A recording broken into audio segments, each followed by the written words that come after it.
नेपाल के जेनजी लोग जैसा जैसा चाहते थे ना एग्जैक्टली वैसा वैसा हो रहा है और उसके बाद में नेपाल हार रहा है। वहां के नेपालियों को लग रहा है कि यहाँ पे करप्ट सरकार गिराने से प्रॉब्लम सोल्व हो जाएगी, बट रियलिटी इसकी इससे प्रॉब्लम शुरू होने वाली है और वो भी इससे कई गुना बड़ी, क्योंकि बुरे माँ बाप ना ज्यादा बेटर होते हैं एज कम्पेयर टू अनाथ होने के। और ये वाली मेरी लाइन ना तुम्हें अभी समझ नहीं आई होगी पर अगले 10 मिनट तक समझ आ जाएगी। और सबसे पहले हम लोग एक शॉर्ट में समराइज करते हैं कि एक्चुअली में नेपाल के अंदर क्या चल रहा है और क्यों चल रहा है और अभी नेपाल की सिचुएशन के ऊपर खड़ा है। सबसे पहले नेपाल की रियलिटी ये है कि वहां पे ज्यादा जॉब्स नहीं है, वहां पे पढ़े लिखे लोग हैं पर उनको अपॉर्चुनिटीज नहीं मिल रही और करप्शन बहुत ज्यादा है। और वहां के जितने भी नेता है ना उनके बच्चों को काफी ज्यादा प्रिविलेज दी जा रही है, महंगी घड़ियां, महंगे जूते, महंगे पर्स, ये सारी फोटोज ना सोशल मीडिया के ऊपर वायरल की जा रही थी। और ये वायरल करने के पीछे एक ट्रेंड था जिसका नाम था नेपो किड, और ये ट्रेंड नेपाल के अंदर काफी बढ़ रहा था और ये शुरू हुआ था रेडिट और टिकटॉक से। अभी क्योंकि ये पूरा का पूरा जो ट्रेंड था ना नेपाल की गवर्नमेंट के बच्चों के खिलाफ था, तो नेपाल की गवर्नमेंट ने बोला कि जितने भी सोशल मीडिया प्लेटफॉर्म नेपाल के अंदर एग्जिस्ट करते हैं ना, इन सभी को नेपाल गवर्नमेंट के अंदर साइन होना पड़ेगा, जिसके अंदर इनको एक लॉ के ऊपर साइन करना पड़ेगा। और उस कॉन्ट्रेक्चुअल लॉ के अंदर पता क्या होगा कि भैया आप लोग हर वो पोस्ट को हटाओगे जो जो सरकार बोलेगी। अभी यही सेम चीज बांग्लादेश ने भी करी थी, यही सेम चीज पाकिस्तान ने भी करी थी और सेम चीज इंडिया ने भी कर रखी है। तो नेपाल को लगा कि चलो यार इसी बहाने हम लोग भी सेम चीज कर लेते हैं। तो इन्होंने सारी सोशल मीडिया कंपनी के खिलाफ नोटिस जारी कर दिया और उनको 1 हफ्ते का टाइम दिया। उनको बोला कि भैया हमारे पास आओ, हमारे अंडर रजिस्टर हो, अदरवाइज तुमको बैन कर देंगे। अभी प्रॉब्लम क्या है कि जब ये सारे के सारे रूल्स इंडिया के अंदर एग्जीक्यूट हो रहे थे ना, तब इनको 3 से 4 महीनों का टाइम दिया गया था और वो जो टाइम की डेडलाइन थी ना उसको बार बार पुश करते रहते थे। तो इनिशियली जब इंडिया ने भी इन कंपनीज को वार्निंग दी थी ना, तो ये कंपनीज इग्नोर कर देती है। इनको लगता है कि शायद इग्नोर करके सोल्यूशन निकल जाएगा, हो सकता है हम लोग इग्नोर कर दे तो सरकार भूल जाए या खुद से नेगोशिएट कर ले, कोई ना कोई चीज हो सकती है। और जब ये सारे के सारे सोशल मीडिया प्लेटफॉर्म्स को बैन कर रहे थे ना, तब इन्होंने 2 बहुत बड़ी गलतियां कर दी। पहला इन्होंने डिस्कॉर्ड को बैन नहीं किया और दूसरा इन्होंने टिकटॉक को बैन नहीं किया। अभी डिस्कॉर्ड को क्यों नहीं बैन किया उसके बारे में तो ज्यादा पता नहीं है, पर टिकटॉक के बारे में बातें सुनने में आ रही है कि भैया चाइना का इनके ऊपर बहुत ज्यादा इन्फ्लुएंस था, तो ये लोग चाइनीज ऐप को बैन करके कोई ना कोई रिस्क नहीं लेना चाहते थे, क्योंकि ये जो नेपाल की गवर्नमेंट थी ना, चाइना से थोड़ा सा दबके रहती थी। बाकी सारे सोशल मीडिया प्लेटफॉर्म्स को बैन कर दिया और यूथ इस चीज से ना गुस्सा बहुत हो गया। यूथ को लगा कि यार हमारे पास सिर्फ सोशल मीडिया प्लेटफॉर्म ही तो था जिसके ऊपर हम लोग बात कर पाते थे एटलीस्ट। अभी वो बात करने का हक भी सरकार ने हमसे छीन लिया कि भैया हम लोग सरकार के खिलाफ बात भी नहीं कर पा रहे हैं। तो सारा यूथ गुस्से के अंदर था और इसके अंदर एंट्री लेता है एक एनजीओ हामी नेपाल। अभी जो हामी नेपाल का फाउंडर है ना, वो 36 साल का और उसने एक डिस्कॉर्ड का ग्रुप बनाया जिसके अंदर उसने बात करी कि भैया 8 सितंबर को जाएंगे, मैंने परमिशन ले ली और हम लोग जाके ना पीसफुली प्रोटेस्ट करेंगे। और इस प्रोटेस्ट की सबसे अच्छी चीज पता है क्या थी? ऑपोजिशन को इस प्रोटेस्ट को ज्वाइन करने से मना कर रखा था। इन्होंने बहुत ओपनली डिक्लेयर कर दिया था कि भैया हम लोग सभी सरकारों के खिलाफ प्रोटेस्ट कर रहे हैं, हमको ऑपोजिशन की मदद की जरूरत नहीं है, क्योंकि ऐसा नहीं है जो पार्टी सेंटर में बैठी है सिर्फ वही करप्ट है, आप लोग सारे ही करप्ट हो मिलजुल के। तो 8 सितंबर की सुबह होती है, देश के अंदर 3-4 जगहों के ऊपर प्रोटेस्ट होना शुरू हो जाता है और धीरे धीरे देखते देखते क्या होता है ना, प्रोटेस्ट के अंदर कुछ मस्ती वाले लोग आ जाते हैं। वो क्या करना शुरू कर देते हैं, वो ना पब्लिक प्रॉपर्टी को डैमेज करना शुरू कर देते हैं। अभी प्रोटेस्टर्स बोल रहे हैं कि भैया हमने कोई भी पब्लिक प्रॉपर्टी डैमेज नहीं करी, हम तो आराम से प्रोटेस्ट कर रहे थे। और सरकार बोल रही है कि भैया इन्होंने प्रॉपर्टी डैमेज करी तो इनको कंट्रोल करने के लिए हमको एक्शंस लेने पड़े। अभी एक्शंस क्या लिए गए सबसे पहले हम लोग वो जान लेते हैं। एक बहुत ही प्रैक्टिकल माइंड से सोचो कि आप लोग किसी भी देश के नेता हो, आपने क्या कर रखा है, आपने मीडिया के ऊपर कब्जा कर रखा है, सोशल मीडिया को बैन कर रखा है। अभी आपके सामने ना कुछ लोग फिजिकली चल के आ रहे हैं और आपके खिलाफ प्रोटेस्ट कर रहे हैं, तो आप लोग क्या करोगे? पहली बात उनको बिठाओगे और अपनी गलतियों को एक्सेप्ट करोगे, और दूसरी बात उनको डरा के भगा दोगे। और उनको जिस भी तरीके से डराना चाहो डरा सकते हो, क्योंकि सोशल मीडिया तो अभी एग्जिस्ट करता नहीं है और मीडिया ऑलरेडी आपके हाथ के अंदर है। तो ये जो 5-6 हजार लोग आपके सामने आ रखे हैं, आपने इनको जिस भी तरीके से डराया, ये चीज सिर्फ उन्हीं लोगों के बीच में रह जाएगी और फैल नहीं पाएगी। तो नेपाल के नेताओं ने शायद कोई ऐसी ही फालतू चीजें सोच के कुछ ऐसे स्टेप्स लिए जो हम लोग आज देख के कांप रहे हैं। उन्होंने भरी भीड़ के अंदर ओपन फायरिंग शुरू कर दी। आप लोग समझो 3 से 4 हजार लोग खड़े और ओपन फायरिंग होनी शुरू हो चुकी है। लोग वहां पे पागलों की तरह भाग रहे और फायरिंग पता किस पे हो रही है? अपने देश के बच्चों पे। फर्स्ट प्रोटेस्टर्स के अगेंस्ट फायरिंग करना अलाउड ही नहीं है। और अगर आप लोग क्राउड को कंट्रोल करने के लिए फायरिंग कर भी रहे हो ना, तो उससे पहले आपको टीयर गैस फेंकनी होगी। अगर कोई टीयर गैस से नहीं मान रहा है, वाटर कैनन यूज करो। अगर कोई वाटर कैनन से भी नहीं मान रहा है, तो आपको रबड़ बुलेट्स यूज करनी होती है। ये सारी चीजें तो दूर की बात है, नेपाल की पुलिस के पास वहां पे ओपन फायरिंग के ऑर्डर्स थे। और फायरिंग कहां पे की गई है? सीधा माथे के और दिल के ऊपर।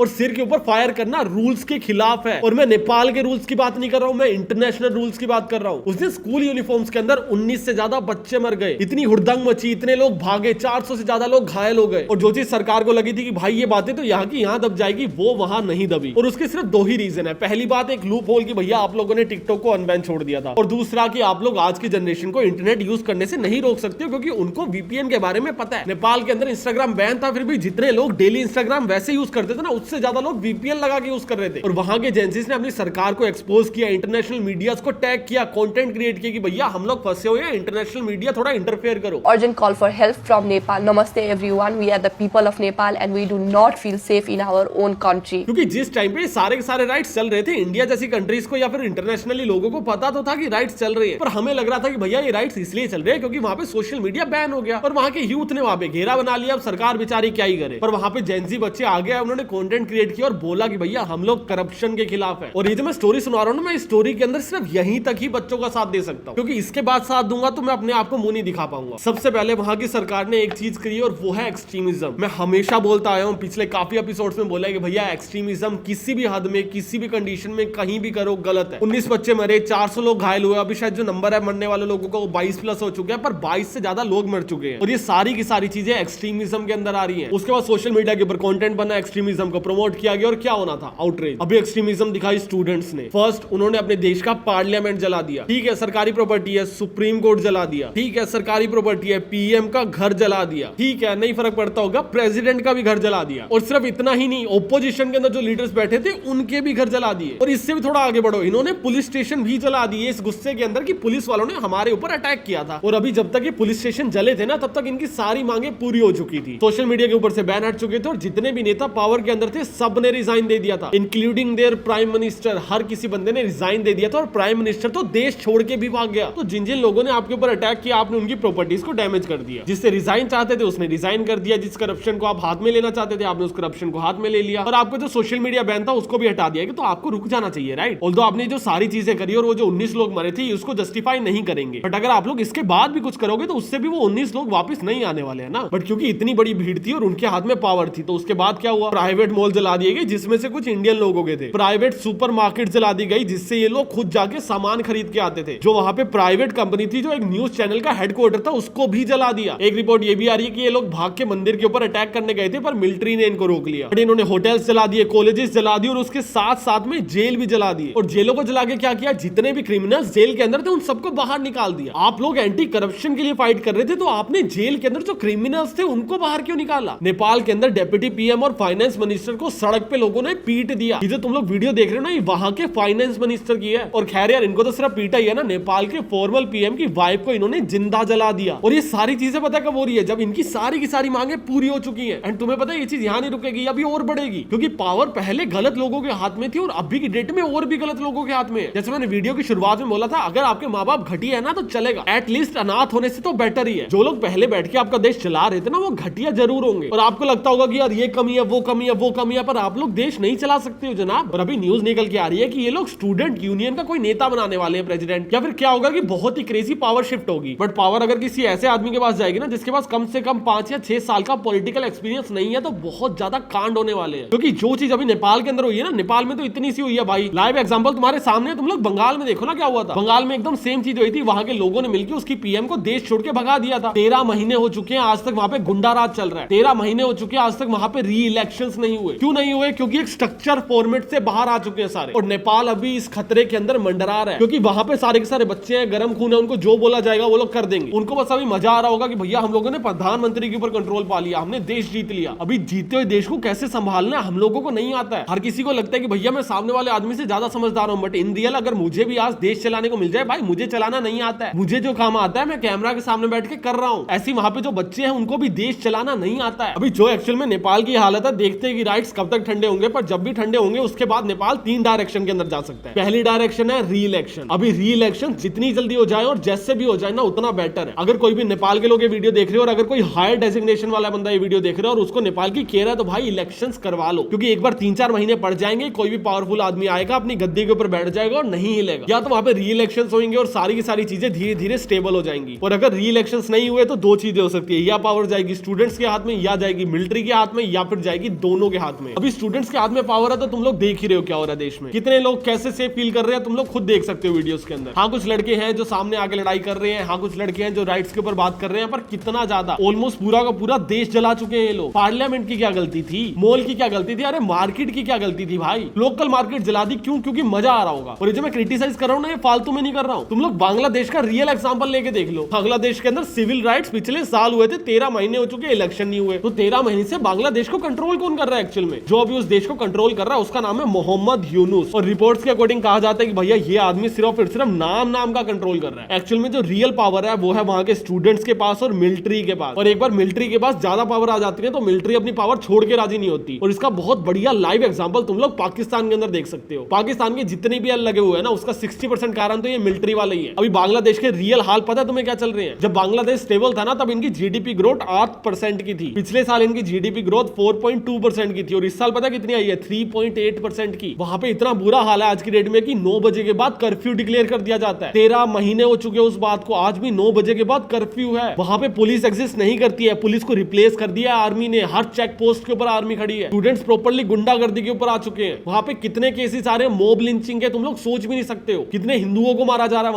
वहां पे स्टूडेंट लोगों की गैंग बनी हुई है जिनको आर्मी कुछ भी नहीं बोलती है, और वो लोग वेपन्स लेके जाते हो, रैंडमली किसी को भी मार देते हैं, किसी का रेप कर देते हैं। बिजनेस बनाना तो बहुत ही दूर की बात है, वहां पे अपने खुद के पैसे बैंक से निकालने के लिए ना 3-3 घंटे की लाइन लगानी पड़ती है। तुम लोग ट्विटर के ऊपर कितनी सारी ऐसी वीडियो देख रहे होगे कि किसी की भी लिंचिंग कर रहे हैं, किसी को भी जान से मार रहे हैं, किसी का रेप कर दिया, और उसके बाद में उसका रीजन पता क्या दिया जाता है कि भैया ये ना हसीना के सपोर्टर्स थे, कि भैया ये तो हमारी पुरानी प्रेसिडेंट थी ना जिसको हमने भगा दिया, ये ना उसको सपोर्ट करते थे तो हमने इसका रेप कर दिया। पिछले 13 महीनों के अंदर 1800 से ज्यादा हिंदू घर और दुकानें लूटी गई हैं, 192 से ज्यादा मंदिर तोड़े गए हैं, 441 से ज्यादा रेप पहले 6 महीनों के अंदर किए गए हैं, और ये वो नंबर से जो ट्रैक हुए हैं। और कुछ रिपोर्ट्स तो ये भी बोलती है कि वहां पे हर 9 घंटे के अंदर और ये सारी चीजें इसीलिए इतनी ज्यादा बढ़ चुकी है क्योंकि इनके खिलाफ कोई एक्शंस नहीं लिए जा रहे हैं। क्यों? क्योंकि सरकार ही नहीं है, पावर डिस्ट्रीब्यूट हो चुकी है, और किनके बीच में हो चुकी है? उन लोगों के बीच में जिनको पावर संभालनी नहीं आती और पावर की ज्यादा कदर नहीं है। एक बच्चा जो पहले पढ़ाई के ऊपर अपने एफर्ट लगाता था, एक बच्चा जो अपने करियर के ऊपर लगाता था, अभी उसको सिर्फ एक प्रोफेशनल गुंडा बनना है क्योंकि उसकी नजर में उसके देश में वही करियर है। अभी सिर्फ 11 महीनों के अंदर 600 से 700 तक रजिस्टर किए जा चुके हैं, और ये सारी चीजें पता है क्यों हो रही है? क्योंकि पावर गलत हाथ में है। अगर हसीना आज की डेट में वहां की प्राइम मिनिस्टर होती तो ये चीजें नहीं होती। तभी मैंने बोला था कि भैया गलत माँ बाप होने फिर भी अच्छे हैं अनाथ होने से। आपको किसी से पावर छीननी है बहुत बढ़िया बात है, पर किसी को देनी बहुत जरूरी है, और किसको दी जाएगी वो आदमी काबिल होना चाहिए। सरकार के पास कितना काम और क्या क्या रोल होते हैं आप लोग घर बैठ के इमेजिन भी नहीं कर सकते हो। बाकी आई होप नेपाल इसके बाद थोड़ा स्टेबल हो जाए, संभल जाए, ये लोग पावर को इक्वली डिस्ट्रीब्यूट कर लें, अच्छे लोगों को ट्रांसफर कर दें, कोई बढ़िया नेता निकल के आए जो बोले कि ठीक है यार मैं पावर्स अपने हाथ के अंदर लेता हूं, सभी को संभाल के रखूंगा। I wish and I really hope ऐसा कुछ हो, और बच्चों के हाथ में पावर बिल्कुल भी ना जाए, क्योंकि कच्ची उम्र है, ये लोग जो भी कांड करेंगे इनके पास समझ नहीं है, इनको सिर्फ एक जुनून आया हुआ और ये किसी को भी मार देंगे। एंड इन बच्चों को अभी की डेट में रोकना बहुत ज्यादा जरूरी है, क्योंकि जो आपको मिलना था आपको मिल चुका है, और अभी आप लोग जितने भी दंगे भड़काओगे सर वो आप ही के पैसों की बनी प्रॉपर्टी है। बसें जला दी, रेलवे स्टेशन जला दी, अरे जनाब आप ही को ट्रेवल करना है उसमें, पता है आपको? नई सरकार आएगी उसके पास पैसा भी नहीं होगा, सही होने में टाइम लग जाएगा, 3-4 महीने बिना ट्रेनों के घूमोगे। अपने खुद के कॉलेज जला रहे हो, अरे भैया पढ़ाइया कैसे करोगे? कहते हो एम्प्लॉयमेंट नहीं